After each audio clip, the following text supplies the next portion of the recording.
La música que vamos a escuchar es es una versión, pero en un cachito que estoy acá con una... Se empiezo a hacer lío y se me hace lío. Es una versión de la saeta. Como fue Semana Santa, la traje acorde, digamos, al tiempo, no algo a lo que estamos estudiando, sino al tiempo. Y en general la saeta es una canción, es un canto popular que se utiliza en Semana Santa en las procesiones, precisamente. La saeta flamenca, ¿no? En general. El origen son las coplillas que recitaban en los momentos de... Estamos al medio. En los momentos de las órdenes, ¿no? Sobre todo las franciscanas, pero además hay mucha influencia, se cree que el origen real de la saeta es el origen árabe, de los cantos que se hacían en las almuédanos o en las mezquitas, ¿no? Con los llamados de oración. Y también la influencia judía, que ustedes saben que en la zona del sur, bueno, estuvo muy habitado por ambos, judíos y árabes, la sur de España. Aparecen después, bueno, se van incorporando al cancionero, hola Susana, ahí ya te estamos viendo, se van incorporando al cancionero popular, digamos, y aparece lo que se llamó la saeta flamenca, llevada adelante por grandes cantantes. La saeta se canta sin acompañamiento, pero los flamencos empezaron a incorporarle la música de tambores y de trompetas. Entonces, bueno, a raíz de eso se ha hecho muy popular. Y después, digamos, en nuestro siglo XX pasado, se hizo muy popular como término la saeta, que es la que vamos a escuchar, una canción que grabó Joan Manuel Serrat versionando al poeta Antonio Machado. Con el paso del tiempo, casi todo el mundo creía que la canción era de Serrat, pero es de Machado, es un poema que escribió en 1914 dentro de su poemario, y que produjo, cuando se hizo muy popular, en la versión de Serrat, produjo mucho encono en los sevillanos porque no les gusta la saeta de Machado, por una cuestión de la concepción del Cristo sufriente al Cristo glorioso, ¿no? La canción dice a bajar al Cristo de la cruz, y los sevillanos dicen que el Cristo no baja de la cruz para ellos, sino que ellos lo utilizan a la saeta en las procesiones, en la marcha con el Cristo con la cruz a cuestas. Bueno, esto viene al margen, pero es interesante saber que uno a veces piensa que pueden estar muy de acuerdo y en realidad no lo estaban. Vamos a ver una versión con un bailador flamenco que se llama Antonio Cantares, y que ha sido un bailador muy famoso, y esta versión de un video nuevo, nuevo no, del 17, de 2017, de un grupo que interpretó la canción. Ahora sí, ahí está. Estaba con el micrófono abierto. Hola Gladys y hola Susana. Han entrado las dos. Bueno. Hola, está todo bien. Juliana, ¿qué me decías de la... que Gloria no estaba, pero sí está Gloria. Bueno, espero que les haya gustado, chicas. La saeta siempre tiene una interpretación realmente preciosa, emocionante, sí. Y esta gente creo que estaba buena. No lo conocía el bailarín. Sí, es un hombre que se dedica al baile, ahí lo ven. A ver, él en los últimos años ha estado esta es una actuación en estos concursos de cantos, viste, como dicen, el cantando o algo de eso, de la TV española, y él ha sido jurado para el baile y todas esas cosas, ¿no es cierto?, como hacen en estos programas. Y bueno, y esta es una filmación de la actuación de un grupo que no estaba concursando, que canta esto, que me pareció preciosísimo. Preciosa. Y muy emocionante. Y Antonio Canales, que no es su verdadero nombre, sino que ese es el nombre artístico que utiliza, como era jurado y todas esas cosas, entonces lo invitan a bailar, y ahí baila, y por eso baila, está bastante derechito, digamos, está bastante regordete como bailarín flamenco, que siempre tienen un físico muy, muy delgado, pero bueno, ya tiene sus años, ha sido muy popular en México, ha tenido muchos problemas también en alguna época, problemas legales, con los pasos por Estados Unidos, y qué sé yo, no sé, bueno, esas cosas de la vida. Pero sí, es un bailarín muy, muy dedicado al tema de España. Así que bueno, me alegro porque veníamos a colación con la Semana Santa ya pasada. Vamos a seguir con lo nuestro, chicas. Vamos a compartir la pantallita. Pero viene muy bien porque estamos viviendo la Pascueta. Exactamente. Así que... Ayer lunes se celebra lo que se llama Pascueta, que los italianos celebran como llegada también de la primavera, hacen picnic y Pascueta es la anunciación del ángel, se le dice el lunes del ángel, de la muerte justamente, la Pascueta. Pero bueno, en Argentina no se celebra, así que bueno, y aparte fue ayer. Entonces, vamos a ir con lo nuestro. Nos había quedado, bueno, después de, rebobino un poquito porque después de varios tiempo, como que a veces se pueden olvidar un poquito. Me dicen si no ven, si, esperen un cachito que tengo que bajar acá, allá. Estoy grabando, así que estamos con todo bien. Estamos viendo bien, ¿no? ¿No es cierto? Perfecto. Nosotros arrancamos, digamos, ya hemos arrancado con esta etapa, ¿no?, de lo que vamos a ver este año, de aquí en adelante, que se llama Renacimiento, la etapa del Renacimiento. En la clase pasada, la última clase, estuvimos viendo espérate, que los voy a silenciar un poquito. O si pueden, si silencian, no las puedo silenciar desde acá, pero si pueden silenciarse todas, así no hay ruido de fondo. Habíamos visto un poquito las condiciones históricas que se dieron para que aparezca este movimiento, que a su vez es un movimiento que va a condicionar el arte de aquí en adelante, es decir, desde el siglo XV en adelante, ¿no? Porque va a ser muy fuerte la pauta hacia la civilización occidental que dejó definida. Y uno de los condiciones importantes que se generó, como dijimos, fue el descubrimiento de América, uno de los hechos históricos que marca también un poco la transición, el cambio de vida, y un hecho importante por todo lo que va a significar en el cambio de poderes. España se empieza a volver una potencia, ¿no?, a raíz de esto. El hombre, digamos, intermediario hacia esto fue esta imagen que estamos viendo de Cristóbal Colón, que lo vimos la otra vez, con sus famosos viajes, ¿no?, sus varios viajes, que inclusive no reconocido en su momento, ¿no? Ustedes saben que Colón sale a la búsqueda de la ruta hacia el oriente a través del oeste, viajando al oeste. ¿Por qué? Porque hacía muy pocos años Colón descubre América y hace este viaje en 1492. En 1453 los turcos finalmente se hacen con la posesión de Constantinopla, que está hacia el este, ¿no es cierto?, lo que hoy es Estambul, y cambia el esquema de poderes. Cuando ellos se hacen 40 años antes del poder en Constantinopla, razón por la cual también todos los que huyen de Constantinopla van a ir a Italia, y ahí se va a desarrollar posterior y el Renacimiento, con mucha gente que va escapando de la invasión de los turcos a Italia. Los turcos cierran todas las posibilidades de conectividad con el oriente, se cierran todas las rutas comerciales hacia el oriente, y del oriente hacia Europa. La entrada principal era por Venecia, por eso Venecia era un reino importante, o sea, era un ducado importantísimo, riquísimo, ¿no? Cuando se cierran esas rutas comerciales a raíz de que los turcos toman Constantinopla, existe como la obligación, como la necesidad necesidad como la desesperación de encontrar rutas alternativas hacia Oriente. Entonces, por esa razón coincide en esta búsqueda que Colón parte hacia el Oriente a buscar justamente creyendo que había llegado a China.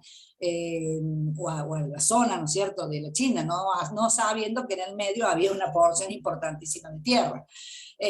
Bueno, ese hecho que cambia totalmente el equilibrio del mundo en ese momento, los dos hechos, la caída de Constantinopla y posteriormente el descubrimiento de América, son los hechos, o dos de los hechos más importantes en esta nueva concepción del mundo. Hay un cambio importantísimo en todo el globo, ¿no? Bueno, América, la tenemos acá puesto. ¿Qué sucede? En ese descubrimiento se dio con que habían encontrado civilizaciones preexistentes y civilizaciones existentes en ese momento. En la clase anterior vimos lo preexistente, Tiahuanacu, con su famosa Puerta del Sol. Estamos hablando del 600 después de Cristo, o sea que coincide todavía con la época del medioevo europeo.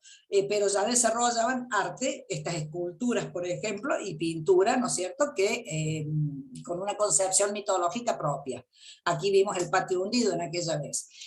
Ya partiendo un poquito más adelante, hasta el siglo VII después de Cristo, los europeos se encuentran con que había habido una civilización que se llamó Teotihuacán, que también la vimos y que ya estaba en México. La anterior era en la zona de Bolivia, en Sudamérica. Teotihuacán fue realmente una ciudad planificada, una ciudad importantísima. Este nombre se lo dan los aztecas a posteriori, y va a ser una influencia muy importante para lo que vamos a ver hoy, que es Tenochtitlán. Esta es la pirámide del Sol, que encuentran, ¿no? Los europeos van a encontrar toda una forma de vivir y una forma de estar. Está la calle de los muertos, habíamos visto, y también toda una mitología que, cuando nosotros hacemos mitología comparada, encontramos bastantes similitudes en muchas cosas. Por ejemplo, esta es la del Quetzalcóatl, que es el punto de partida de su Olimpo, si se quiere, americano, que también lo van a tomar los aztecas. Aquí también está la imagen del otro dios, Tlaloc, el dios de la lluvia, que también lo van a tomar los aztecas. Aquí vemos otras imágenes con un desarrollo de un arte y una arquitectura realmente poderoso. También desarrollaron cerámica y cerámica pintada y utilitaria. Vimos esta recreación computarizada de lo que podrían haber sido los barrios residenciales. Tenían los barrios divididos en sectores sociales. ¿Y qué se desarrolló en esos barrios? La pintura mural, que, digamos, si bien está bastante deteriorada, se están recogiendo las copias, ¿no es cierto? Se están produciendo las copias para poder terminar de estudiar cómo eran los trabajos, pero el trabajo técnico de toda la pintura mural de ellos era muy parecido a lo que se hacía en el medioevo, y muy parecido a lo que hoy también se sigue desarrollando en la pintura mural. Por ejemplo, este mural de Tlalocán, donde hay elementos de la vida cotidiana, de las actividades cotidianas, o esta que es una diosa, que, como se ve, está en relación, o sea, está en base al paraíso de Tlaloc, que era el dios de la lluvia, pero es una diosa que está en relación con el agua. Por eso se la ve aquí desbordante sus manos de la caída de agua, ¿no? También vimos en el templo de la agricultura un mural de ofrendas. Este es uno de los que están en copia. Y bueno, digamos que la base mayor de toda esta civilización mesoamericana que ellos encontraron va a ser la de la pintura mural. Terminamos hoy con los dos elementos que también siguen encontrando los europeos, y que es muy importante por lo que va a suceder en el encuentro. En la que sigue Tenochtitlán, que es, digamos, básicamente México, ¿no? La Ciudad de México y el imperio de los aztecas, o los mexicas, en realidad se llaman mexicas. ¿Y por qué es importante? Porque aquí encontramos que es una civilización desarrollada entre el 1325 y el 1519 y 21, que va a ser cuando desaparece, o sea, no desaparece, sino que los españoles triunfan y la toman, ¿no? Pero es una gran civilización. Este es un plano general de lo que era Tenochtitlán, o Tenochtitlán, en honor a Tenoch. Aquí vemos dónde está ubicado, ¿no? ¿Cierto? En el centro de la masa de tierra. y quiere decir tuna de piedra, porque su mito inicial de formación está en relación al nopal, que es lo que nosotros llamamos la tuna, ¿no? Es decir, la planta de la tuna. Se funda en un lago en la isla de Texcoco a partir de 1325, o sea, el mito dice que los mexicas ven el águila posada sobre un nopal. Ellos estuvieron haciendo una peregrinación durante 200 años buscando el lugar donde se iban a sentar, y donde vieran el águila sentada sobre un nopal, ahí tenían que fundar. Pues bueno, cuando llegan a este sitio, ellos dicen que lo ven y allí se quedan. Y por esa razón el escudo de México tiene esos elementos. El nombre original era Cuauhmixtitlán, que es el lugar del águila entre las nubes, y se la renombra en 1373. Vemos un poquito eso, lo que les acabo de decir, la peregrinación que hacen, y cómo el mito hace que ellos se instalen en ese lugar. Aquí vemos, en este caso, es el Códice Durán, o la historia de las Indias de la Nueva España, que se llamó, que era lo que los españoles llegados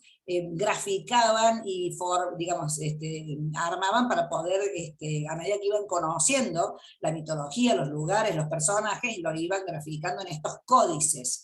Esto fue hecho por el fraile dominico Diego Durán, está en la Biblioteca Nacional de España, y aquí se ve claramente cómo la resolución, ¿no? Donde el águila está posada sobre este nopal, y sobre en el lago, ¿no? En una especie de masa de agua, recreando esta cuestión de por qué se instalaron allí. El primer encuentro que va a realizar Hernán Cortés, que ustedes saben que es el conquistador español, con Moctezuma II,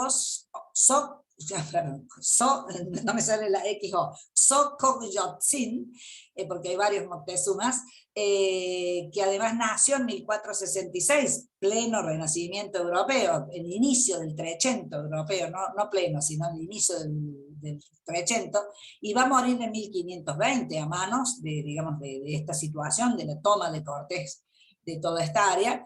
Va a ocurrir el 8 de noviembre de 1519. Fue un evento que va a marcar para siempre la conquista del actual México. Esta es una litografía hecha en 1892, o sea, posterior, ¿no es cierto? Cuando se vuelve a recrear la historia, cuando hay un avance de la arqueología y se vuelve a estudiar todo esto, la entrada de Cortés a México en noviembre de 1519. Y fíjense cómo grafica esta persona en 1800, ¿no? En base a lecturas y estudios, cómo grafica el sitio, el lugar, porque Tenochtitlán era una ciudad imperial realmente, y según Cortés había sido una ciudad, encontró una ciudad totalmente desarrollada. Este dibujo, que está en el Museo Británico de Londres, también nos muestra esta México Tenochtitlán, esta dualidad a principios del siglo XVI. Se supone que basado en un boceto que hizo Hernán Cortés, donde vemos el lago, la ciudad desarrollada en el interior, y las líneas de comunicación, que era uno de los desarrollos más importantes de este lugar. Se la denominó la Venecia americana, por supuesto de parte de los europeos. Estaba ubicado en el medio del lago y tenía calzadas de acceso, ¿no? Eso fue una de las razones por las cuales también cae Moctezuma, o sea, no pudo escapar.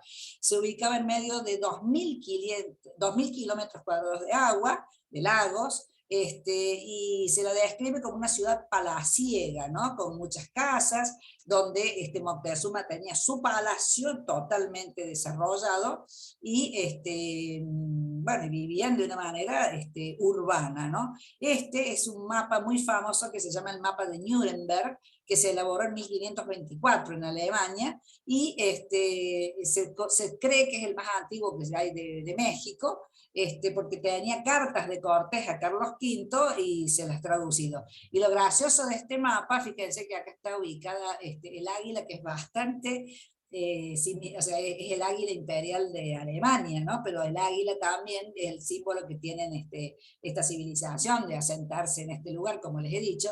Pero lo gracioso es cómo grafican una edificación alrededor propia del entorno del europeo, ¿no? Del alemán que está graficando, y no de lo que realmente ha existido en ese sitio, ¿no? Pero bueno, esas son las formas que tenían de considerar lo que estaban encontrando. Esta es otra imagen de cómo pudo haber sido con estas vías tan desarrolladas. Se dicen en estas traducciones que era una urbe refinada, que tenía baños públicos, que tenía una treintena de palacios, que tenían cerámicas, enseres textiles, y desarrollaron también las pinturas murales. El palacio de Moctezuma tenía jardines, ocupaba 2,5 hectáreas, llegó a ser más extenso que muchos de los alcázares que conocían los españoles que llegaron, y que ellos estaban muy orgullosos de su capital. Aquí tenemos otro esquema también con el mismo criterio. Este es un acercamiento del que vimos recién, del mapa de Nuremberg, donde vemos cómo grafican edificación que en realidad no existía aquí en este lugar. La graficaron como creían que podría haber sido en su momento, según su criterio, ¿no? Lo más desarrollado técnicamente que tenían era un acueducto que venía desde el acueducto de Chapultepec, que venía trayendo el agua, ¿no? A toda esta zona. Tenía canalizaciones, tenía una doble, una se vaciaba para limpiarse, entonces la otra abastecía la ciudad, y así permanentemente. Tenían conocimientos hidráulicos. Ese mismo acueducto fue cortado por Cortés para poder impedir el agua en el lugar. Bueno, y como vemos aquí en este trazado, tenían un montón de vías justamente está el acueducto de Chapultepec y otras canalizaciones que habían hecho para esta ciudad tan importante. Se cree que tenía casi, se puede pensar que llegó a 200.000 habitantes, o sea que sabemos los problemas que puede tener un sitio que tiene esa cantidad de habitantes en aquella época, ¿no? Entonces, bueno, esta es una obra, es una pintura de Thomas Fitzinger, a posteriori, por supuesto, es del siglo XIX, donde también plantea cómo pudo haber sido todo este sistema que encontró Hernán Cortés. Fue una ciudad muy impresionante por los jardines, por los palacios, por la forma de vida, y era totalmente diferente a cualquier ciudad europea que ellos pudieran haber conocido. No se parecía a las ciudades occidentales, desde el hecho de que estaba ubicada en una laguna también, y las ruinas realmente son mínimas, son pocas. Hay mucho por explorar todavía, pero bueno, fue una ciudad que quedó destruida. El 13 de agosto de 1521, dijimos que en 1519 se produce el primer encuentro entre los dos, digamos, las dos civilizaciones, si se quiere, y en 1521, el año siguiente, a los 2 años siguientes,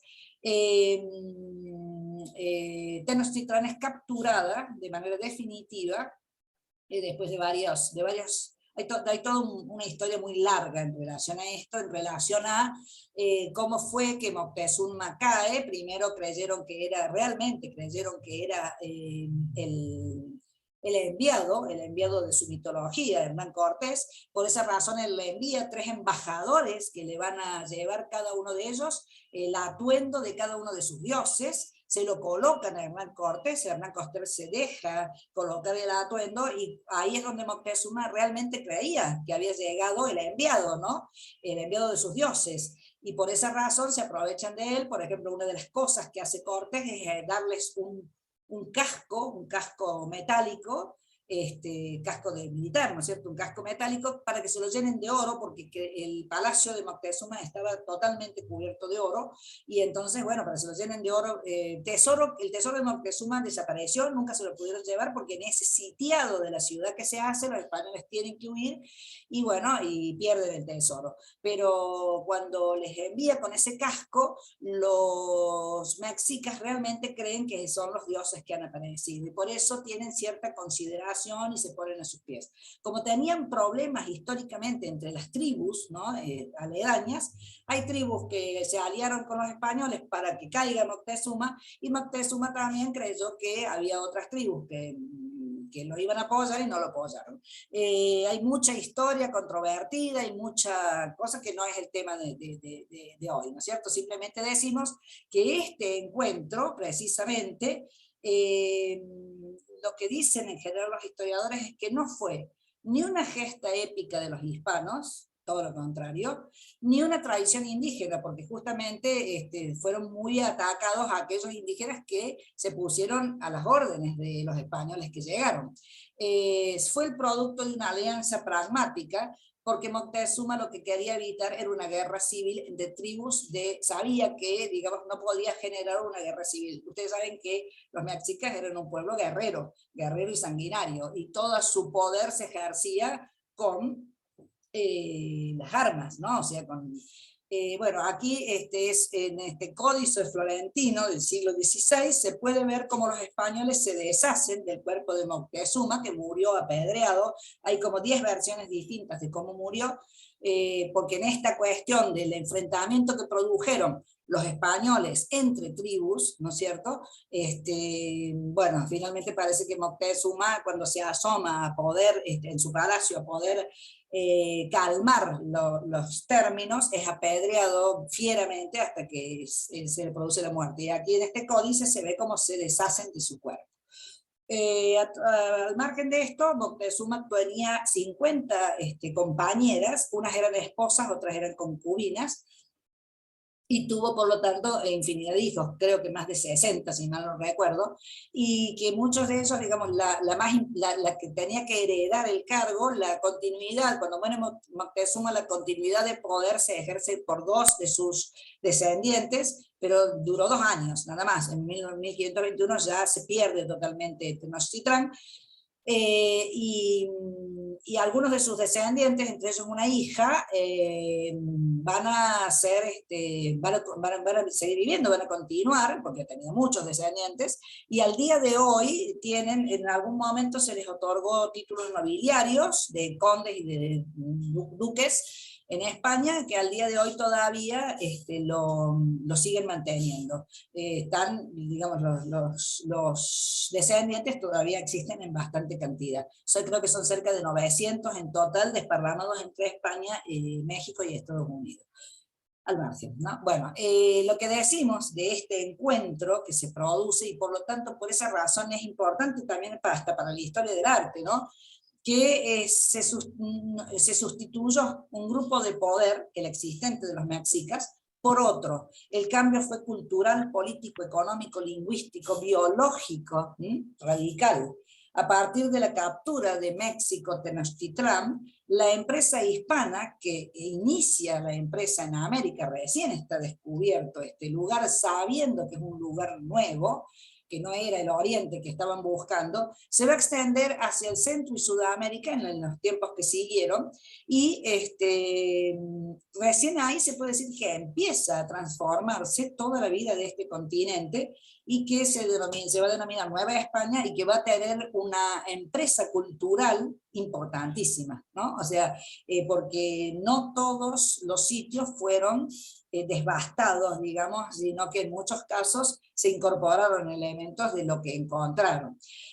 En esta imagen del códice Durán, que ya hablamos recién, se ve lo que se llamó la matanza de Toxcatl, que es una situación cuando ya se produce la refriega casi final, que se estaba celebrando una de las fiestas más importantes que tenían los mexicas, donde todos los nobles estaban en este gran espacio de celebración, que era un espacio así, como una especie de gran patio en el gran templo, ¿no? de lo que ahora vamos a ver, como era Tenochtitlán, y ellos están celebrando este culto a su dios, era una de las fiestas más importantes, anuales, y los españoles cierran las puertas de este recinto, y allí acaban con todos los nobles, porque la festividad estaba dedicada a los nobles, ¿no? de la sociedad, y acaban con todos ellos.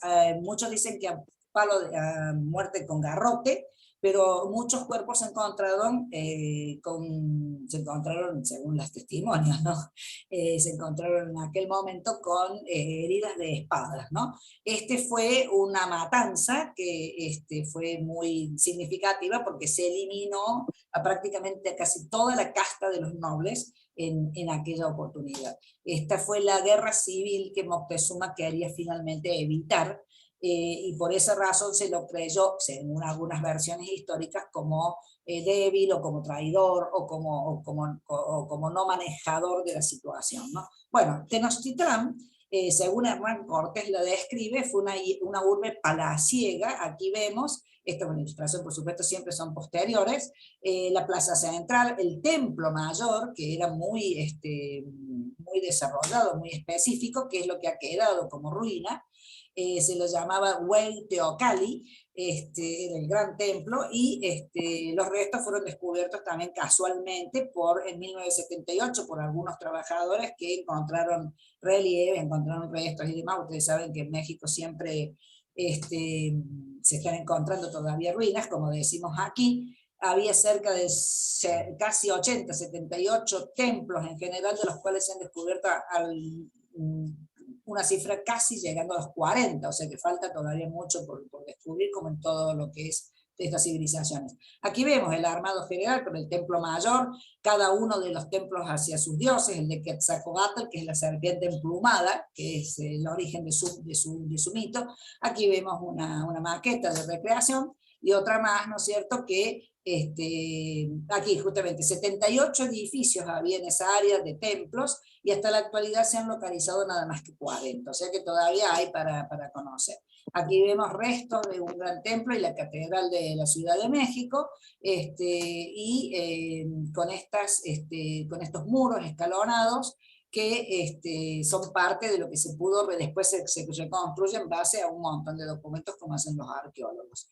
En la plataforma estaban los templos de Tlaloc, que era el dios de la lluvia, tal vez del rayo y de los terremotos, y de Huitzilopochtli, que es el colibrí zurdo.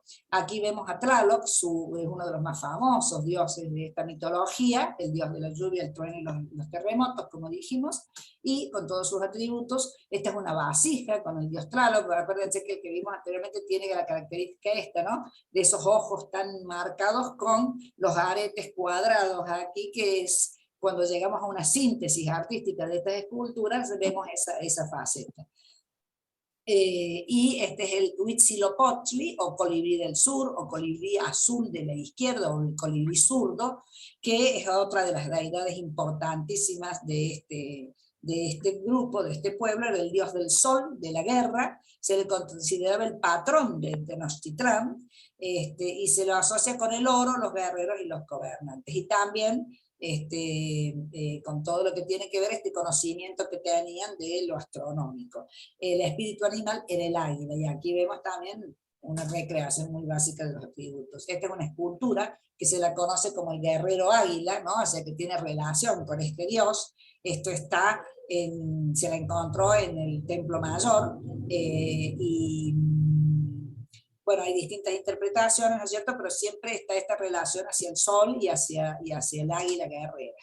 Aquí vemos una imagen también con una serpiente, en una escalinata, un poquito más de cerca, cómo tienen esta síntesis, ¿no?, de trabajo tan característico, este trabajo en la piedra escultórico, que es propio, es una situación que no tiene la influencia de lo europeo para nada, y que es lo que van a encontrar, y que sí o sí va a producir cierto grado a pesar de que hay mucha más influencia de los europeos en lo americano, porque vamos a ver que con el desarrollo de la conquista vamos a encontrar el barroco americano desarrollado, que cuando llegue el barroco, el periodo barroco europeo, lo vamos a encontrar también en América.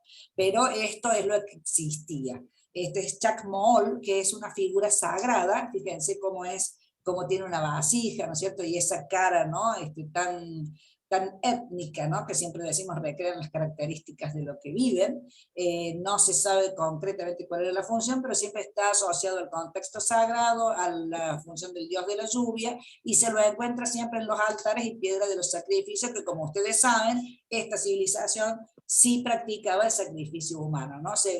Lo que cuenta Cortés en una de las cartas, que limpian las piedras de sacrificio, le sacan la sangre, y cuando toman ya posesión, ¿no?, de lo que es México, en definitiva. Son restos de pinturas murales que, como vimos, al igual que cuando vimos en Teotihuacán, han desarrollado mucho esa técnica. y al nivel de lo que llamamos pintura, ¿no? Y en algunos restos que se encuentran, en este caso hay uno que es un santuario donde están los cráneos cubiertos, se los revocó con estuco, con las cabezas de los sacrificados. Ahí podemos ver cómo, porque es la zona de los altares de sacrificio, ¿no? Es decir, toda un formato que digamos, es nuevo hacia los que recién llegan. Acá sí pueden ver, si lo podemos ver un poquito, aquí están los pechos de una diosa, aquí está la cabeza mirando hacia arriba, está la nariz, la boca, los ojos, o sea, en este gran medallón, digamos, han incorporado el cuerpo, ahí hay una pierna, aquí está el resto del cuerpo, aquí está la otra pierna, la rodilla con la pierna aquí, y los brazos alrededor. Esta es la diosa de la luna, es una piedra de 320 centímetros de diámetro, encontrada en 1978, el nombre es Kolyol-Wakski, y que quiere decir pintada con campanas.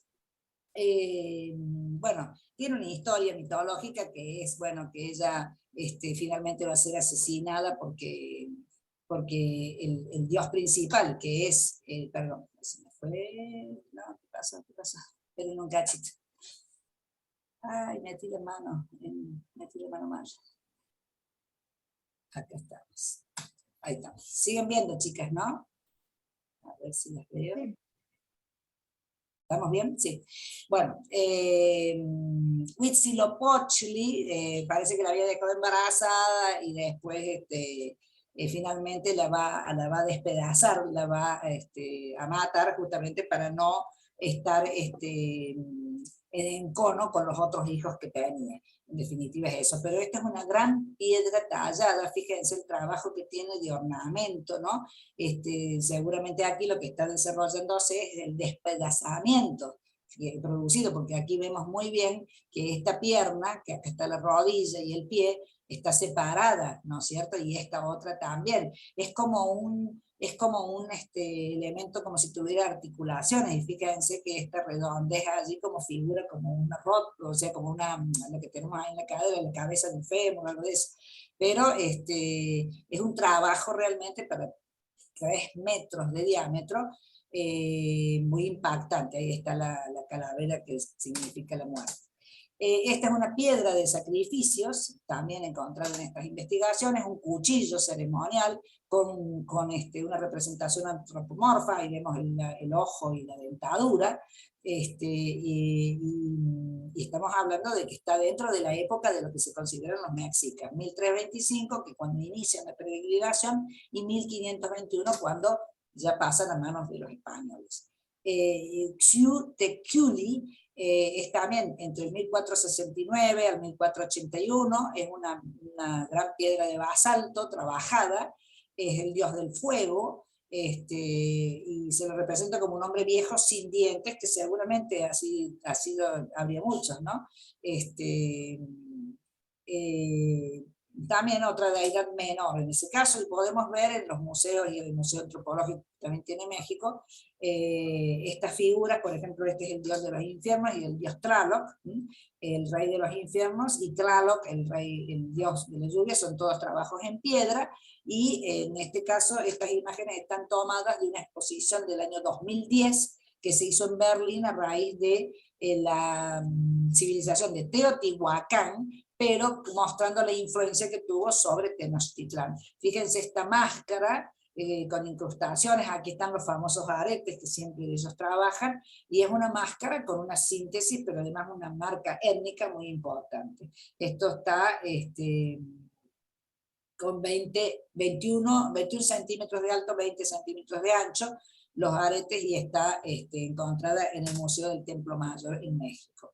Y estos son todos incensarios dedicados a Tlaloc, el dios de la lluvia, como ellos, al igual que todas las civilizaciones que hemos visto, las deidades son las que van teniendo los elementos que van, vasijas, estos incensarios, elementos de guardado, tienen que ver con el arte, ¿no? Es decir, el desarrollo artístico lo hacen en relación a la mitología.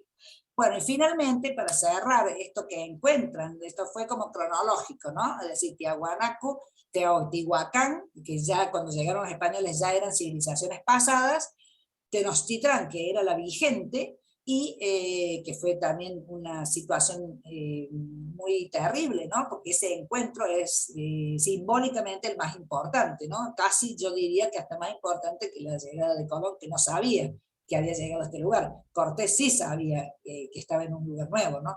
Se suponía. Y Machu Picchu, que también es una civilización que está en el Sudamérica y que seguramente muchos de ustedes lo conocen, y que también, contrariamente a lo que pasa con Tenochtitlán, Machu Picchu no tuvo ningún interés para los europeos en su momento, al contrario, allí no ejecutaron ninguna iglesia, ninguna posesión, nada, y fue, digamos, un lugar que fue abandonado, o sea, no fue abandonado por los incas, fue abandonado por los europeos, pero se cubrió de vegetación, que es muy abundante en el lugar y demás, y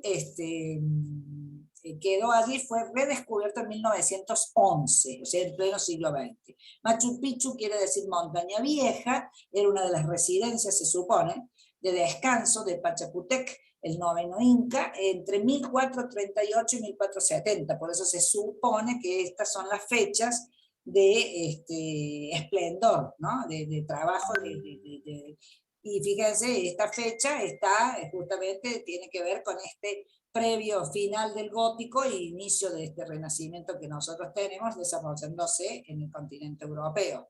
Es Patrimonio de la Humanidad desde 1983 y en el 2007 fue declarado como una de las 7 maravillas del mundo moderno, porque aquí empieza también la modernidad. Esta es la clásica fotografía que encontramos de este sitio, realmente bastante difícil de acceder con todo este imperio, ¿no? Que nosotros lo conocemos un poco más a raíz de los estudios en la escuela. Aquí estaría el Machu Picchu con toda esta ruta, ¿no? Con estos lugares como el Llantaytambo, que es muy también particularmente importante para el desarrollo de las vías incaicas, y el Cusco, que es donde sí el europeo va a tomar un poco más de posesión. Está ubicado en el corazón de los Andes, en Perú. Se cree que puede ser una sagrada ciudadela inca. Ya hablamos de la fecha, y fue descubierta en 1911, que digamos, tiene esta ubicación, ¿no? Que muchos dicen que puede haber sido de descanso, un lugar sagrado, observatorio astronómico, es decir, para un montón de suposiciones de sus funciones. También tenía un trabajo de aterrazamiento agrícola, como sabemos, porque está dividida la ciudad en esos formatos. Fue descubierta por Hiram Bingham y tiene esos dos sectores, el agrícola, que tiene las terrazas, esas que conocemos, donde hacían cultivo, y el sector urbano con las construcciones como el Templo del Sol, por ejemplo, es aquí vemos el aterrazado, ¿no? Tan impactante, y todo siempre ha estado rodeado, se supone, de toda el área de viviendas y de estadía en esos sitios. Aquí vemos un planito donde están todas estas áreas, después lo pueden estudiar, lo pueden ver, pero digamos que lo que nos importa es saber que existía una civilización aquí, que los dos formatos, ¿no? Entre México y Perú, a unos sí realmente les costó la apropiación digamos, y se anuló todo lo poseído hasta aquel momento. En cambio, en la de los incas directamente se tomaron otras áreas como Lima, donde se desarrolló en Lima el lugar de asentamiento del virreinato, de toda la colonización de Sudamérica, el Cusco a posteriori, y de allí se desplazaban hacia el sur, que nos tocó a nosotros, digamos, que después nos funden a Córdoba, nos hagan la fundación, no nos fundan, sino la fundación. Y en cambio el Machu Picchu fue un poco como dejado de lado. Tenía en este casco urbano la residencia real, para vivienda, la plaza sagrada, la pirámide intihuatana, el grupo de las tres portadas y el grupo del corno. Miramos rápidamente la roca sagrada, que es todo un lugar que se cree que puede haber estado al servicio del estudio de la astronomía. Era el punto de inicio también del camino del Inca, el Templo del Sol, llamado así por la suposición también de que pudo haber sido un observatorio con este formato de redondo, de herradura, ¿no? Que finalmente lo define. Fíjense todo lo que es la construcción, que realmente es algo muy significativo, con estos llamémosle ventanitas, que no son ventanas, sino que son hornacinas, con esta forma dada por la piedra que utilizan, el templo principal, el Intihuatana, que es una escultura monolítica, que realmente también se piensa que fue usado como calendario astronómico, que tiene toda la escalinata alrededor y que se la transforma como una especie de pirámide, todo trabajado en piedra. Aquí vemos otro acercamiento del otro lado. El templo del cóndor, por la asociación con la imagen, ¿no? Así como los mexicanos trabajaban con el águila, el cóndor es típico de esta área. El Huayna Picchu, que es la montaña de vigilancia, se puede suponer, y se sabe que, bueno, que justamente que los constructores tenían en cuenta los criterios astronómicos para la ritualidad. Ustedes saben que se manejaban los conocimientos de los solsticios, los equinoccios y demás. Un acercamiento a las terrazas, realmente impactante, ¿no? El tamaño. Aquí vemos desde abajo otra toma del observatorio, y hay unas construcciones que se llaman aguairanas, que tenían nada más que 3 muros. El muro que faltaba para el cerramiento del espacio eran con columnatas y con vigas de madera. Los muros se hacían con piedra de la zona, o sea, trasladada, se las unía con morteros, y se las revocaba, se las trabajaba con arcilla y con pinturas. Amarillos y rojos se saben que eran utilizados, pero bueno, nada de eso se ha conservado. Es muy sabido, muy conocido este trabajo de la piedra encajada, pero que tiene morteros, aunque parezca que no están a la vista, pero tiene morteros de unión que lo hacían con tal calidad y con tal técnica que son imperceptibles. Pero bueno, fíjense el trabajo de precisión que van desarrollando, que ya conocemos que en el Cusco está la famosa piedra de los 12 ángulos. Estos son los muros que van levantando, y aparte a estas alturas, en estos sitios, trasladarlos, ¿no? No se conserva ninguna techumbre, no quedó registro de nada. Se sabe que trabajaban con 2 y con 4 aguas. Se cree que el torreón astronómico pudo haber tenido un cono de cerramiento, con un armazón, ¿no es cierto?, con sistemas de paja, que justamente por la madera y por la paja, con el clima no ha quedado registro, pero tenían que utilizar, debido a la cantidad de lluvias, unos ángulos en esas techumbres muy pronunciados, terriblemente pronunciados, como se ve aquí, como ha ido quedando. Bueno, aquí vemos estas hornacinas, este aventanamiento, que vemos cómo los iban trabajando, o la forma en la que tenían de trabajar estos granitos. Era granito blancuzco, con distintas composiciones, todo procedía de la zona, y fíjense las formas de estas piedras, la forma en la que le trabajaban. Usaban herramientas solo de bronce, no tenían herramientas de hierro, no existían, y las rocas las iban trabajando, las iban alisando con arena, con trabajos con arena, pero fíjense la línea, ¿no? Realmente, esto que oficia de dintel aquí, realmente es un trabajo impactante e importantísimo. Además, la zona del río Urubamba tenía, es un lugar protegido también hoy por la cantidad de especies: zorros andinos, pumas vizcachas, los venados de cola blanca, el oso de anteojitos, ¿no? 420 especies de aves, entre las que está el cóndor, como habíamos hablado, y además todas estas especies de mariposas, anfibios, reptiles, lagartijas y serpientes. O sea que es un área riquísima, si se quiere, en esta biodiversidad, ¿no? El área tiene 30.000 hectáreas, con todo lo que conocemos de lo que significa esta parte de los Andes. Árboles como el aliso, el cedro blanco, el laurel, la queñua. Se han registrado más de 370 tipos, y las orquídeas, sobre todo, que se encuentran en las rutas, en los caminos, tienen una reserva natural, y se encuentra, según la American Orchid Society, ha definido que se encuentra la colección de orquídeas nativas más grandes del mundo. Respeto a lo que leo, no sé si es realmente así, porque debe haber otro lugar donde haya orquídeas, pero según esta asociación es la colección más grande del mundo de orquídeas. Diana, ¿no? Diana, Sí, escucho. ¿Quién es? ¿escuchás? Sí. Julia. Ah, Julia, Yo sí. hice el camino del Inca, Sí. y el último día estaban las orquídeas. En el último día del camino del Inca. Ajá. Ahí estaban. ¿Te impactaron? Son todas chiquititas. Es impresionante, pero son todas chiquititas. Sí. Sí, tiene especies, cualquier cantidad de especies, realmente qué entorno el que tenían, ¿no? Los incas en este lugar. Por suerte, los europeos en ese momento a esta zona no, digamos, se devastó naturalmente, no tanto por la acción tan fuerte como pudo suceder en otras civilizaciones, no así con el Cusco, pero realmente, bueno, se pudo preservar y bueno, ya sabemos ya hace varias décadas que es un lugar de peregrinación, es un lugar de mucho contemplación de parte de los europeos. La superficie general de toda el área es de 32.592 hectáreas. Bueno, ¿qué queremos decir con esto? Nada más no estamos hablando en sí de lo que hay, sino que lo que significó este encuentro, ¿no?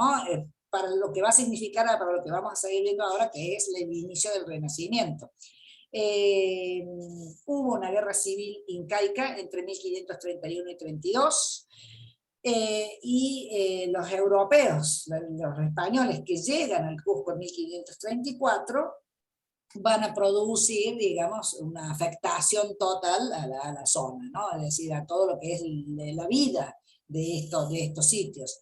Fíjense, el primer encuentro de Cortés en 1519, en 1521 cae Tenochtitlán, y en 1534 llega el Cusco, o sea que los tiempos eran un poquito más pausados y más lentos. Todavía no nos habían fundado nosotros ahí. Pero bueno, pero sí están llegando desde aquí hacia el resto de Sudamérica, porque en 1536 se va a dar la primera fundación de Buenos Aires, así que ya venían las incursiones bajando, ¿no? Por eso decimos qué importante que fue esta llegada para España y para el continente europeo, modificó es decir, encontraron la ruta que les bloquearon los turcos, por un lado, y por otro lado se encontraron con tesoros, ¿no? Y con un espacio de poder que tenían que conquistar. O sea, fue como que cambió los planes, si se quiere, en el momento. Bueno, esto ya lo dijimos, fue ignorada por el régimen virreinal, no fue deshabitada, pero sí fue dejada de lado y después fueron incorporando, recién en el siglo XX cuando es redescubierta. En el arte inca, lo que queda, empieza a aparecer muy fuerte el diseño geométrico y el diseño trabajado con la simetría, que no era tanto lo que vimos en los otros lugares.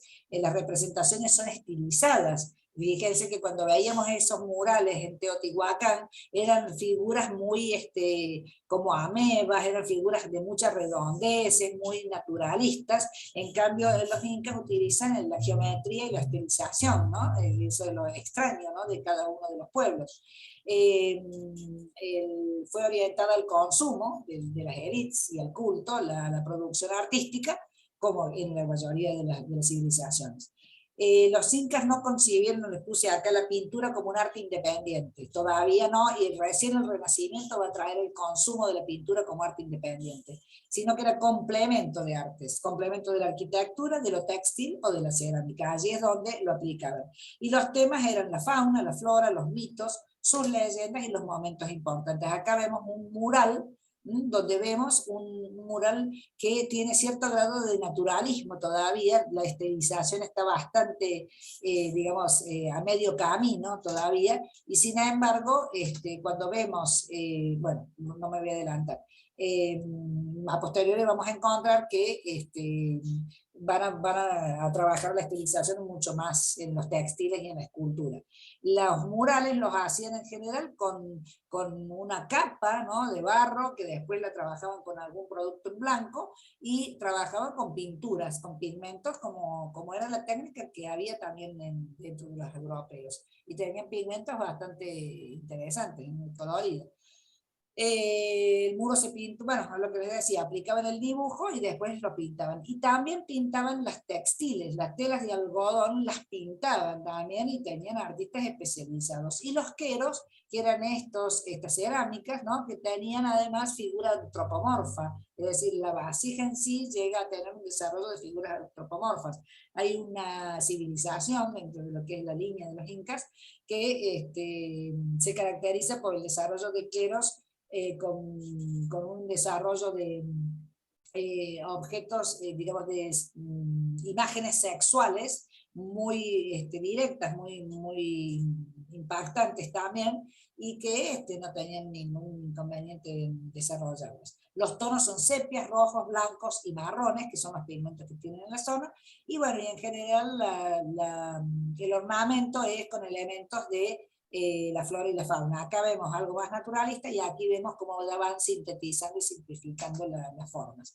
Aquí vemos un vaso ritual que es de 20 a 22 centímetros, ahí vemos el ornato pintado de flora, de flora, un estilo, una banda geométrica, y aquí abajo una maravilla esta síntesis, ¿no?, de este cuadriculado que lo van a aplicar también en los textiles. También trabajaban la escultura en roca grande, en roca madre, con trazados geométricos o con trabajos de talla. Esta es la piedra de Sayhuite, que tiene un diámetro, que se los puse acá, de 4 metros de diámetro, tiene esto, con todo un desarrollo de, no se sabe bien ni el uso, ni la función, ni el resultado de todas estas figuras, pero es un solo elemento, ¿no? O sea, de 4 metros de diámetro es muy extraordinario. Hay más de 200 figuras zoomorfas, y se cree que pudo estar desarrollado en relación al agua, al culto al agua. Y la gran roca de Kenko, que también es toda una talla que hay en este recorrido, que aquí podemos ver este pulimento que es extraordinario, cómo pudo haber sido logrado, ¿no?, con herramientas manuales, o estas tallas aparecen en toda esta zona, como decimos aquí, con elementos geométricos sintetizados, ¿no?, de todo eso. Esta cabeza de piedra, que es un símbolo, ¿no? Es un símbolo de un inca, del título de inca, es del 1400, acá está mal hecho porque no es antes de Cristo, es después. Está en el Museo de las Américas en España, y había estas cabezas reproducidas en miniatura o en tamaños reales grandes. Y también vemos estas cerámicas, estos están en Brooklyn, en el Museo de Brooklyn, eran llamas, alpacas. Acá empezamos a ver cómo sintetizan. Esto es lo que se llama hacer la síntesis de estos elementos zoológicos. Y que se ve mucho esa síntesis en los tejidos. Estos eran los textiles que usaba el Inca, era la vestimenta, la ropa del Inca, y utilizaban el algodón o la lana de la llama de la alpaca, que se sabe que era tan abrigada y tan, como usan la simetría. Acá se ve bien, hay un eje vertical, y trabajan todas estas repeticiones de ornatos basados en flores, pero hay de distinto tipo. Fíjense, esta otra es la de túnica Inca Tupa, que está también en un museo, y que realmente tienen, de hecho, fíjense que en la vasija que vimos anteriormente también está esta cuadrícula con repetición de elementos, y que es extraordinaria. Y vemos la síntesis justamente de este tipo de objetos referentes a la fauna, en bronce o en cobre. Usaban el oro y la plata para los templos, y solamente el oro era para las ofrendas, ¿no? El uso del oro era para las ofrendas, pero esto realmente es un resultado extraordinario. Bueno, este pasaje que hicimos para las Américas no es que está descolgado, sino que yo quería poner un poquito en paralelo, espero que lo entiendan bien, cómo había un desarrollo anterior y un desarrollo que se va a producir precisamente en los dos acontecimientos más importantes que van a dar pie a ahí podemos empezar a entender por qué aquí se terminó la Edad Media, y hay un cambio de mentalidad, hay un cambio, porque el mundo se transformó, hay un mundo nuevo, hay un mundo que no conocían en determinados países. En otros países se desarrolla de otro modo esa concepción, pero descubrir un nuevo continente fue realmente algo increíble. Ya habíamos hablado de la imprenta, el desarrollo de la imprenta, que también trajo la posibilidad de aprender, se empiezan a desarrollar las universidades, se empiezan a desarrollarse el conocimiento. También se puede imprimir la música, ¿no?, a raíz de eso, y se desarrolla, se viraliza, diríamos hoy, un montón de cosas que hasta ese momento estaban encerradas en monasterios o en lugares especiales. Y como dijimos, el bloqueo que se hace con la caída de Constantinopla, que también da vuelta al mundo, ¿no? Entonces es como que aparecen las condiciones especiales para que vayamos a encontrar esta nueva etapa dentro de lo que es la cronología, que se le va a llamar la Edad Moderna. Muchos autores consideran que este cambio de mentalidad, este cambio en el mundo y en el hombre, va a abarcar todo este periodo. Es decir, que todo lo que va a venir después en el barroco y en lo que es el siglo XVIII son nada más que adaptaciones y fluctuaciones de un solo cambio mental, que es el que comienza aquí con el Renacimiento. Esos son algunos autores. Otros autores periodizan esta etapa llegando al 1600, donde se va a modificar un poco esta fluctuación en cuanto a lo artístico, estoy hablando, que se va a denominar a posteriori el barroco. Nosotros lo vamos a ver con este criterio, nacido entre la caída de Constantinopla y el descubrimiento de América, el desarrollo de este periodo de auge que fue, como les puse por allí, lo tengo acá en unos apuntes, dice así, dice: el renacimiento es una palabra que se entiende, es un renacer, pero que se puede definir, es difícil definirla con exactitud, ¿no? Va a ser, es un cambio tan condicionante en relación al renacer de las artes y de todo lo que tiene que ver con ella, la literatura, la pintura, la escultura, la arquitectura, la música, que tiene que ver con digamos, la presencia del humanismo, ¿no? Que es una manera nueva de concebir el mundo y que va a traer una consecuencia a todos los niveles, para todo el mundo también. El mundo que queda sin influenciar va a ser el mundo oriental, ¿no? Como vamos a ver después un poquito más adelante. El Renacimiento tiene una periodización, como se le llama. Previamente ha habido un área que se llama Trecento, que es este tiempo que va a pasar, o sea, de 1300, quiere decir, este tiempo que va a pasar entre finales del Gótico e inicio del Renacimiento, y que sobre todo tiene que ver con la influencia de lo que está sucediendo en el norte de Europa. Pero en general tal se trabaja el 480, que se llama así, por todo lo que pasa en el 1400, el 580, 1500, el mundo de los flamencos, norte de Europa, y los venecianos, que han empezado a caer en desgracia a raíz de este corte de las relaciones comerciales, ¿no? Y que van a desarrollar una escuela veneciana importantísima. Toda Italia, ustedes saben que Italia no es un país en aquella época, sino que son grandes espacios, ¿no? Donde están los poderosos, y allí se van a desarrollar las escuelas. Por eso vamos a hablar de la escuela de Siena, la escuela de Mantua, la escuela de Florencia, la escuela veneciana, ¿no? Entonces, bueno, cada uno va a desarrollar y va a tener un formato artístico característico. En general es bastante parecido, pero cada uno característico, y cada uno con multitud de artistas extraordinarios. O sea que el Renacimiento tiene gente para poder estudiar en cantidad. Es un estilo marcadamente mediterráneo. Italia es el lugar donde se va a desarrollar principalmente y va a influenciar al resto de Europa, y va a determinar el carácter del arte occidental. Se le va a investir al artista la categoría de genio. Allí va a aparecer, y vamos a ver que, por ejemplo, hoy por hoy todavía seguimos hablando de Leonardo como un genio, de Miguel Ángel como un genio, ¿no? Se le reivindica la autoría plena. Esto es importantísimo, porque hasta el medioevo no tenía, y en Grecia tampoco, y en los romanos tampoco, no tenía autoría el artista. El artista era un artesano que producía a pedido, y aquí la figura del artista aparece de una manera extraordinaria. Todavía hoy hablamos de Leonardo, de Miguel Ángel, de Tiziano, de todos, ¿no? O sea, cada uno con su nivel.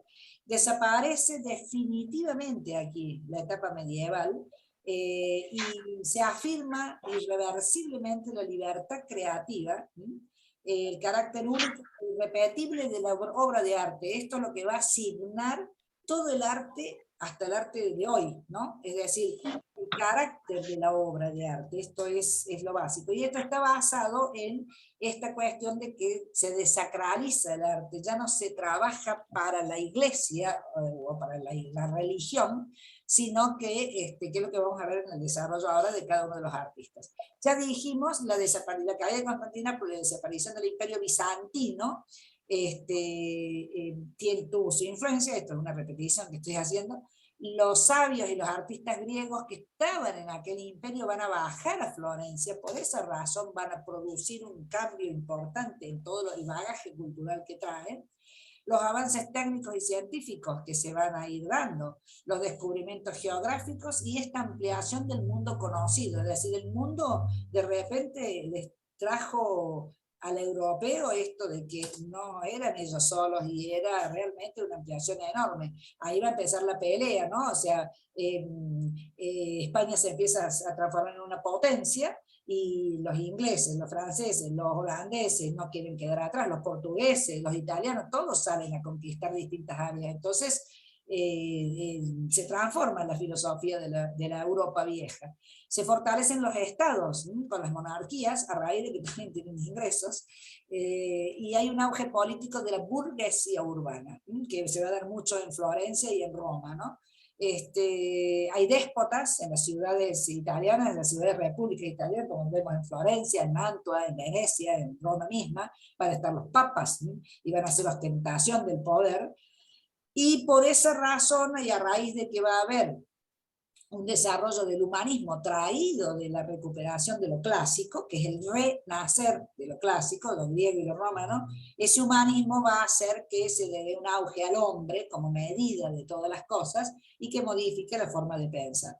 Las universidades y la imprenta van a desarrollar y van a difundir el conocimiento, y lo que podemos concluir es que se dio una conjunción de artistas llamados geniales en un espacio y en un tiempo reducido. Entre ellos podemos hablar de Florencia y de Roma sobre todo, pero no son los únicos. El mapa, digamos, del siglo XVI era con estos estados, ¿no? Por separado, vemos que la Italia tenía todos estos estados, el Reino de Francia, el de Inglaterra, el germano, el polaco, el Imperio Otomano, ¿no? Y toda esta situación de cómo este gran corte, ¿no? Que se produjo. Y el Reino de Castilla, que nosotros lo podemos decir, de Castilla y Aragón, la unificación de todo este reino que encima descubre América y se vuelve rico y poderoso.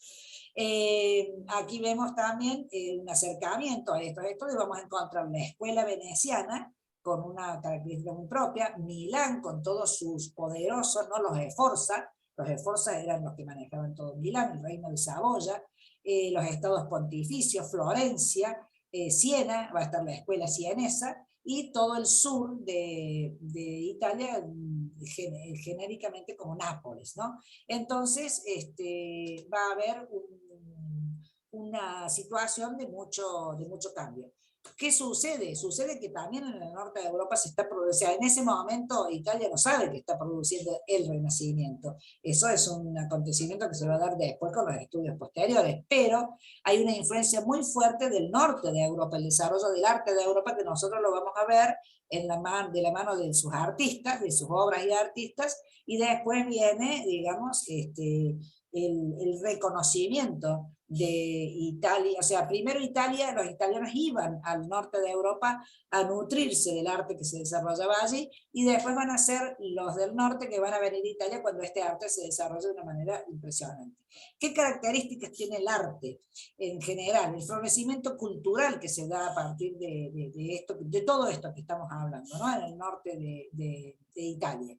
El desarrollo del poder de esta burguesía manifestada en los estados italianos por cada una de estas familias poderosas que van a promover el arte.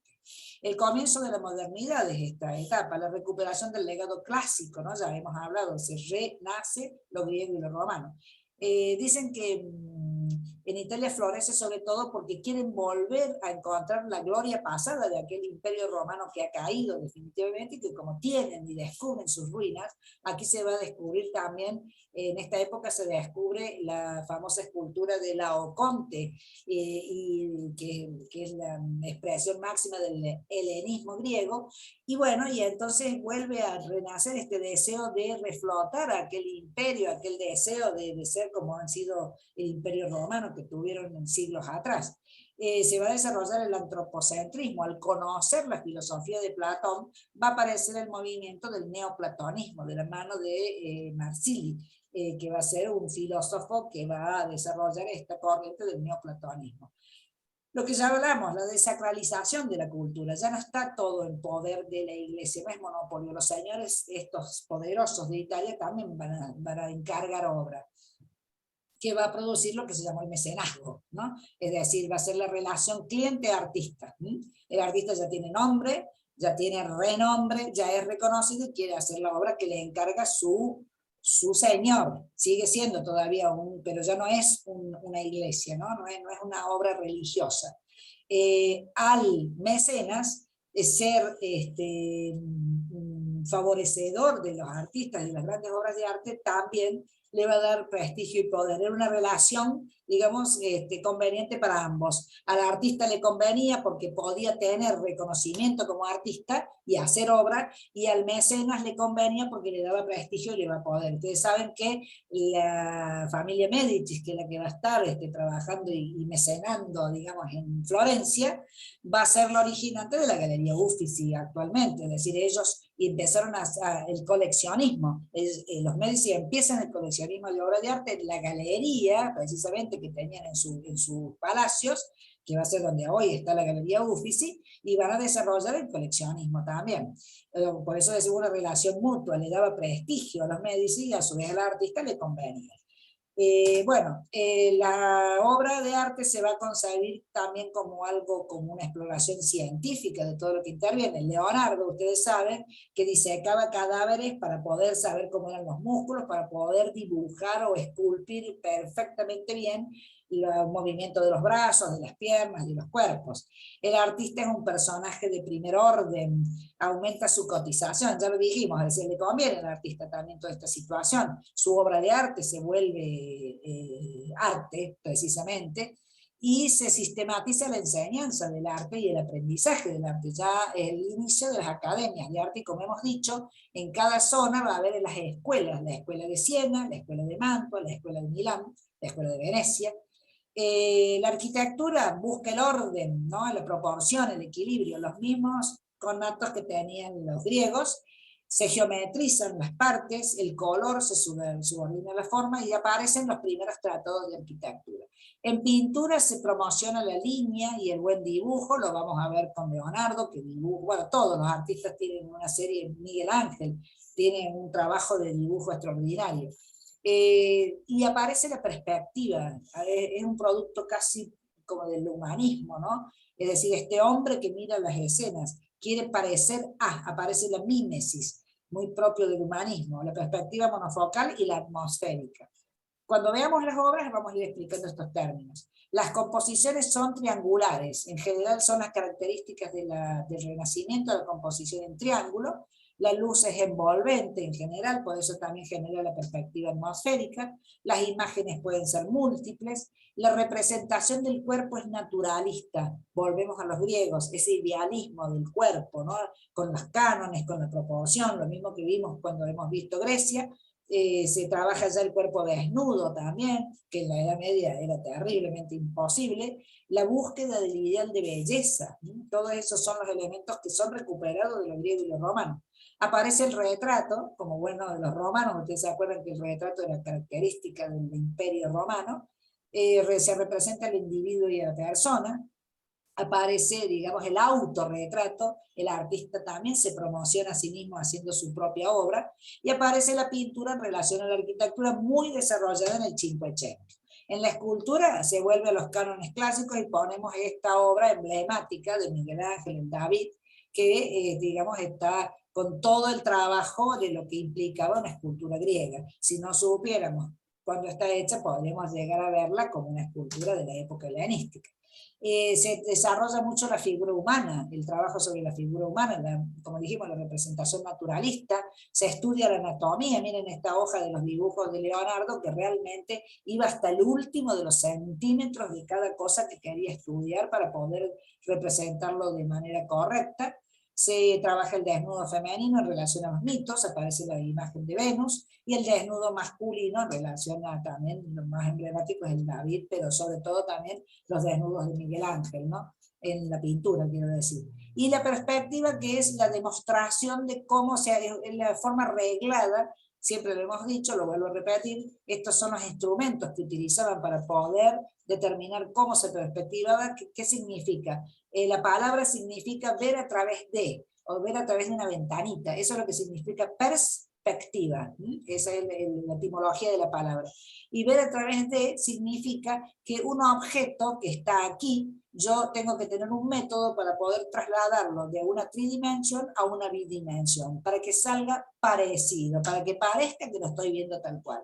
Por eso se desarrollan obras impresionantes, porque este método todos los artistas lo empiezan a utilizar, y es la perspectiva que se llama monofocal, donde aprenden a mantener la proporción y sobre todo la idea de que están en un espacio tridimensional real.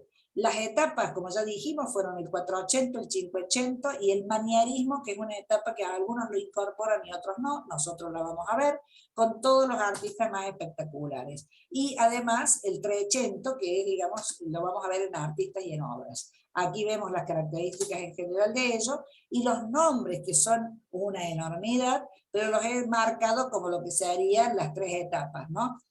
Andrea Verrocchio, que ya vimos cuando vimos la muestra de Rafael, que va a ser donde Rafael va a aprender, que estamos en el 1400. Domenico Curradi Bigordi, llamado Ghirlandaio, Pietro Vanucci, llamado Perugino, también vimos que Rafael estuvo trabajando con Perugino. Leonardo aprende con Verrocchio, me equivoqué. Leonardo da Vinci, Miguel Ángel y Rafael. Estos tres nombres están colocados, digamos, en sucesión del 1452, que nace Leonardo, 1483, que nace Rafael, son 30 años de diferencia, con la desgracia de que Rafael murió muy joven. Leonardo, Miguel Ángel y Rafael son los tres artistas, digamos, imposible de nombrar dentro de esta etapa, y que además son el emblema del hombre renacentista, conocedores de científicos, investigadores, trabajan en distintos ámbitos y han sido los tres pintores, escultores y arquitectos, o sea, han ejercido de eso, ¿no? Giorgione, ya estamos hablando de la escuela veneciana, Tiziano, maravilloso con el color, Paolo Veronese también, y Tintoretto también. La Tintoretto ya lo vamos a encontrar en la última etapa del Renacimiento, lo que ya se llama el manierismo. Bueno, a todos estos artistas les vamos a ver obra, trabajo y más, por eso nos vamos a tomar un mes para poder desarrollar el Renacimiento con toda la obra. Y bueno, y vamos a ir por partes. Lo que quería era más o menos ubicarlas en que se lo estudia de una manera como también cronológica dentro de este siglo y medio, también ahí vamos por partes, ¿no es cierto? El 480, que floreció en Florencia, con toda esta prosperidad económica, con el mecenazgo de los Médicis, sobre todo, que potenciaron las artes plásticas, el humanismo como filosofía, que generó el neoplatonismo, y que recupera la antigüedad clásica y toda su mitología, por eso desplaza un poco lo religioso, ¿no? Por ejemplo, la gran obra de Sandro Botticelli, El nacimiento de Venus. Es un renacer de la cultura y de la cultura clásica. Los grandes escenarios del 480 son sobre todo Florencia, que es donde, bueno, ya lo dijimos, con el mecenazgo de la familia Medici. Aquí lo vemos a Lorenzo el Magnífico, con óleo en madera, que está en la Galería Uffizi, y una estatua ecuestre de Cosmo de Medici, que está en la Plaza de la Signoria de Florencia, donde vemos esta estatua está precisamente emulando a la de Marco Aurelio en Roma, de aquel imperio romano, ¿no? Aquí vemos el lugar donde se desarrolló esta cúpula. Si ustedes han visto, hay una serie que ahora no me acuerdo si se llama Los Medici o algo así, donde se ve la iglesia esta de Santa María de las Flores, con la cúpula en construcción, ¿no? O sea, ellos no tenían este paisaje, no veían este paisaje en ese momento. Y el campanile de Giotto, que es el Giotto de Bondone, que es, digamos, son 3 etapas: lo gótico, lo renacentista, con estos elementos que le dieron un perfil a esta ciudad muy característico. Son arquitectos, son pintores, son escultores, todo esto genera una revolución, y la cúpula esta de la Santa María dei Fiori, que es de la cúpula, es de Filippo Brunelleschi, es lo que le da la característica a este Renacimiento. Cuando nosotros hablamos de Renacimiento, en general se utilizan estas imágenes como características. Aquí la vemos de noche y de día, a esta gran iglesia, que se llama Basílica Catedral Metropolitana de Santa María del Fiore, o de las Flores, es el Duomo de Florencia, es una de las obras maestras del gótico y del Renacimiento. ¿Por qué? Porque se empieza a construir en 1296, a la cúpula en 1471, la fachada es súper posterior, y las puertas de bronce en 1897 y 1903. Aquí tienen todos los artistas que participaron. El campanile, fíjense cómo está totalmente diferenciado. La cúpula independiente, ¿no? Esto es todo un artilugio que no se ha podido volver a emular, salvo con la de San Pedro, que la vamos a estudiar un poquitito, y de interior pintado, ¿no? Por los frescos de Giorgio Vasari, que a su vez fue el historiador, y fue el que generó la famosa obra Vidas de los artistas, toda trabajada. Y fíjense, si ustedes miran esta fachada, que ya ahora con esto concluimos, nosotros acá vemos todo gótico, ¿no? Es decir, es un conjunto que está mezclado, ¿no? O sea, porque acá vemos el final de un gótico, tiene el rosetón, tiene los arcos ojivales, tiene, bueno, acá el medio punto, pero el medio ojival, los 2 rosetones, los apóstoles acá arriba, los apuntamentos estos bien en triángulo, el tímpano con la famosa imagen de los pasajes de la Biblia. Es toda una fachada realmente trabajada con un criterio diferente, y fíjense en el interior con más razón, es evidentemente una influencia de un gótico total. Y esta es la planta. Sin embargo, esta imagen, que la tenemos considerada como propia del Renacimiento, es precisamente esta superposición del avance de un periodo en relación al otro. Lo que es netamente renacentista es esta cúpula, y vamos a ver después, más adelante, por qué. Este sería, digamos, uno de los emblemas más importantes. Como vamos a pasar ya a desarrollar ahora obras directamente del 480, vamos a cortar acá, chicas, así ya no las canso tanto, porque estamos en horas además. Así que bueno, ya arrancamos netamente ahora con este periodo que es precioso y que tiene tanta obra que hay que empezar a desgranar para poder dejar las básicas, ¿no es cierto? Lo más importante, pero hay mucho. Vamos a ver un poco del Trecento, a la próxima clase ya arrancamos con un poquito de la obra del Trecento, del norte de Europa, los pintores más conocidos, nos vamos a remitir a la pintura, y después arrancamos seguimos con el 480, con Botticelli, bueno, todos los artistas que hay para ver un montón, para ser dulce, como dice el dicho. Espero que les guste, chicas. Si hay ganas de hacer una juntada, van avisando, van proponiendo lugares, vamos a ir desarrollando algo de eso, y bueno, que lo pasen muy bien. En vez de subir a la de Florencia, subimos a los capuchinos o acá a la catedral. Sí. Sí, ¿qué va a hacer? La pobreza nos quedamos por acá. Sí, ya vemos qué podemos hacer de conjunto. Ya hemos tenido una falta de clases, así que será dentro de 2 o 3, cosas de que avancemos un poquito con estas obras que son realmente preciosísimas. Vamos a ver luego Botticelli, y tiene una obra divina, así que bueno. Chicas, ¿alguna cosa que preguntar, algo que comenzar, o nos vamos? Como quieran, muy bien. Un beso a todos. Me pareció todo bueno, todo muy bueno. Muchas gracias por estar. Cualquier cosa que no entiendan me lo dicen, y bueno, les estoy mandando, hoy he grabado bien, así que les estoy mandando esto un ratito. Gracias. Besos. Bueno, gracias a vos, gracias a Dios. Mejoren las enfermas, que te mejore, Julia, de tu vacuna. Recién me doy cuenta que estoy sin sonido. Ah, bueno, perdón. Perdón. Quería destacar la comparación, qué bueno lo que nos has traído, y me quedé con dos imágenes, una del medallón de esta diosa sacrificada que me pareció impresionante, y lo que debe haber sido la trascendencia y todo lo vivido para que se volcara en un medallón, y referido a la maternidad con esos senos que se ven tallados como centrales, como el punto focal, ¿no? De ese medallón. Fue piel de gallina, lo mismo que... ay, sí, El año sí, pasado, las que estuvieron, vos y sí. las estuvieron, pero les voy a ir mandando videitos de lo que vimos. El año pasado vimos mucho en las distintas culturas el desarrollo de las estatuillas, ¿no? Referidas a la fertilidad, ya sea humana o agrícola, donde justamente la imagen es siempre una mujer, las famosas Venus, que después las denominan Venus, Claro. a raíz del Renacimiento, con los pechos grandes, caídos, las panzas, ¿no?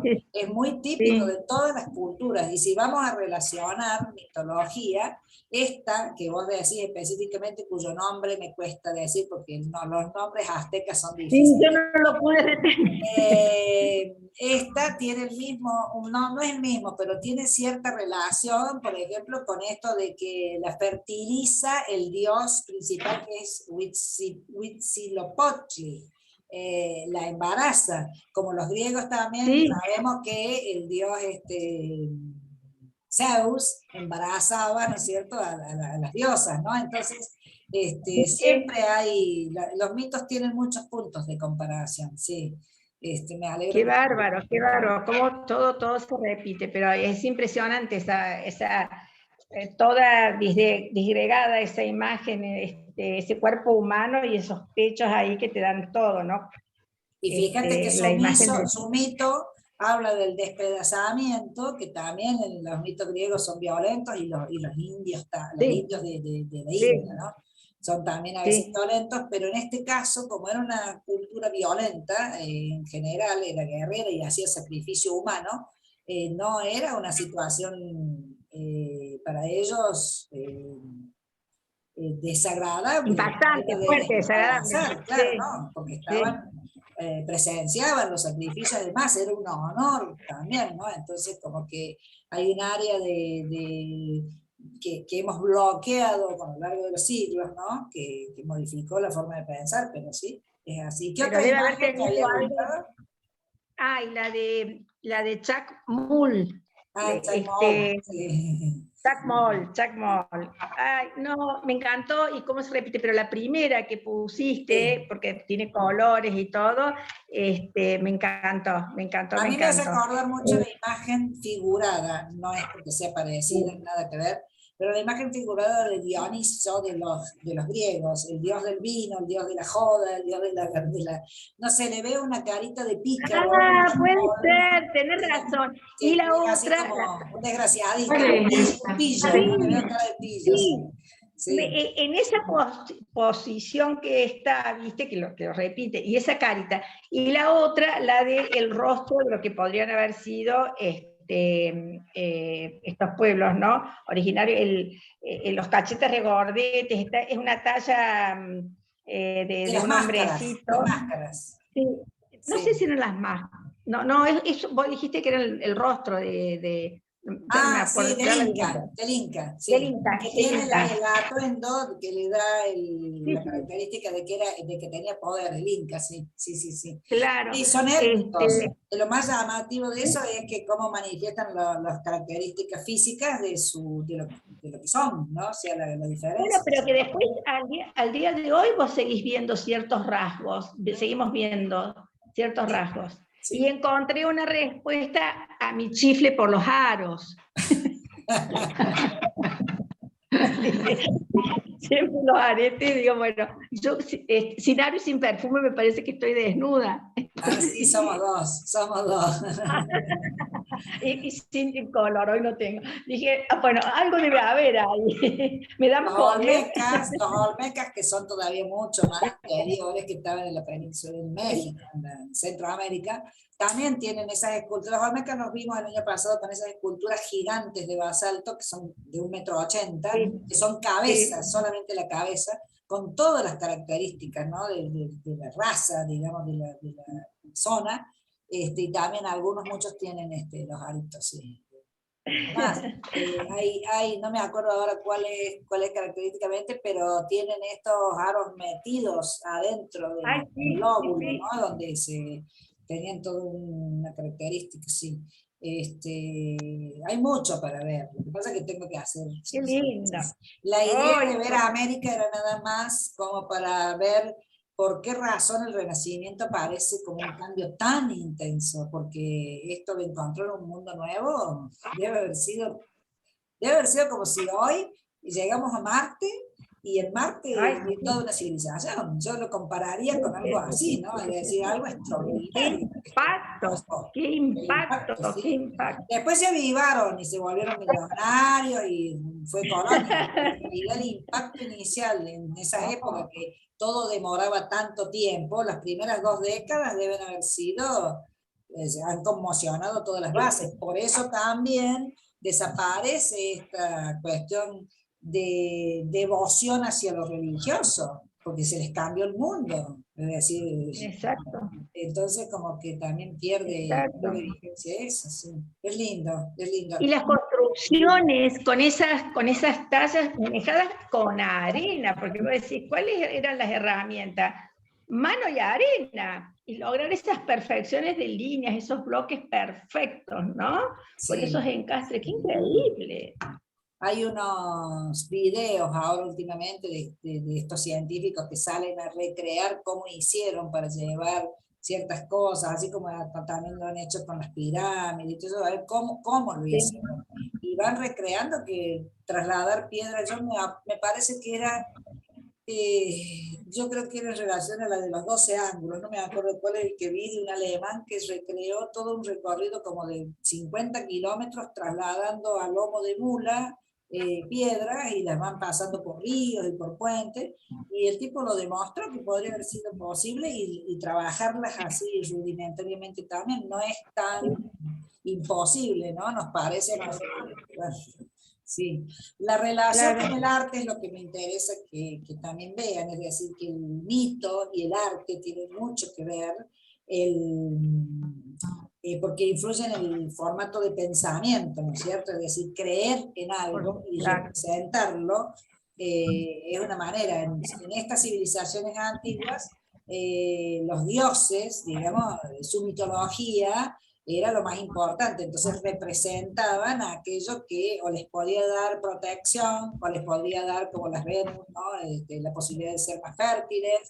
Entonces, el arte está ceñido a eso. Y hoy por hoy, si miramos el siglo XXI, nuestros dioses son otros, pero a la larga el arte a veces está referido también a lo mismo, ¿no? Entonces, han cambiado los espacios, pero sigue representándose originariamente por la misma razón, quiero decir, ¿no? Sí, te entiendo. Es más amplio, eso sí, es inabarcable. Hoy hay tanta expresión artística que es muy difícil de conocer todo y de abarcar todo, pero está cambiando, bueno, lo que hablábamos la otra vez, cómo está cambiando en relación a la tecnología. A la tecnología. La viralización que produjo, la globalización que produce la aparición de la internet, yo creo que dentro de 100 años vamos a poder ver un cambio muy radical en nuestras formas de pensar. Ya los chicos de 5 años hoy no piensan como hace 50 años un chico de 5 años, nosotros, para nada. No porque usen celular o no, sino porque su mente ya está... Es diferente. Sí. Y ese cambio mental no se produjo ni en el siglo XVIII ni en el siglo XIX. Hubo cambios, pero así tan de cambiar nuestra manera de pensar. Pienso yo, ¿no? A lo mejor me equivoco. Y no se ve, Hay una perspectiva. se va a ver en la perspectiva del tiempo, como es la historia del arte. Siempre se ve con el tiempo Sí. transcurrido. Y el impacto creo que va a Ana, ser. Sí, y respecto, ¿te acordás cuando vimos los ángeles arcabuceros que eran de Sí. Cusco? Pero es posterior, ¿no es cierto? No es del 1400, del 1500. no, es Debe ya ser del 1800, con la conquista, no, 1600, claro, 1600. 1600, es posterior. es Anoche, posterior. anoche precisamente me acordé porque llegó mi hijo, estuvo en Salta y Jujuy, y me venía muy impactado que no la conocía con la iglesia de Uquía. Y le digo, De Uquía, le digo, sí. pero ahí están los ángeles, qué sé yo, y no lo dejaron entrar, no los pudo ver. ¿No? No.